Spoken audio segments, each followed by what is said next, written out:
आज बड़ा दिल दुखी हुआ जब मैंने अखबार पढ़ा। उस अखबार में लिखा है कि जम्मू कश्मीर में इलेक्शन पाकिस्तान नहीं होने देता है। अरे भाई, वो बेचारे, मुझे लगता है कि वो जिंदा भी बड़ी मुश्किल से हैं, तो क्यों उनको शेर बना के हमारे सामने पेश करते हो? वजीर आजम साहब, वजीर दाखिला साहब, हम ये मानने को तैयार नहीं है इस हुकूमत से जो कहती है कि हम 54 इंच की छाती वाले हैं।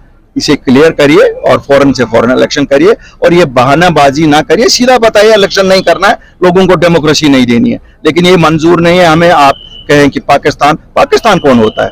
पहले सच बोलने वाली सरकार जो कर सकती है वो हम कहते हैं, हम वो नहीं कहते हैं जो हम कर नहीं सकते हैं। अगर मैं कहता हूं कि हम स्कूल, अस्पताल और रोड बनाएंगे, ये हम दिखाएंगे कि हम बना सकते हैं। अगर हमने कहा कि हमने जमात बनाई है कि हम नौकरियों का तहफ़्फ़ुज़ करें, हम जमीनों का तहफ़्फ़ुज़ करें और स्टेटहुड, दो चीजें तो हमने करके दिखाई ना। अभी हमने एक वोट भी लोगों से नहीं लिया है, इंशाल्लाह स्टेटहुड भी वापस लाएंगे। तो हम तो वही कहते हैं ना, अब लोगों को मानना पड़ेगा कि जो पॉसिबिलिटीज है वही वादे लोगों, सियासतदानों से सुनो।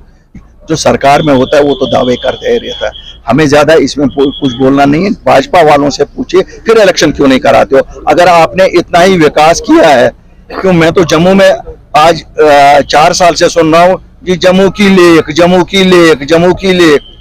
अब ये लेक कहाँ बनेगी और चलेगी कहाँ और जाएगी कहाँ? जब बरसात होता है फिर वो कहाँ रहेगी, ये तो खुदा ही जानता है। क्यों? तवी में जब पानी आता है फिर लेक कहाँ रहेगी? तो लेक के बनाने हाँ, जरूर कुछ ठेकेदारों के घर बन रहे हैं। पूरे हिंदुस्तान में ही पंचायतें रखो, फिर क्या जरूरत है?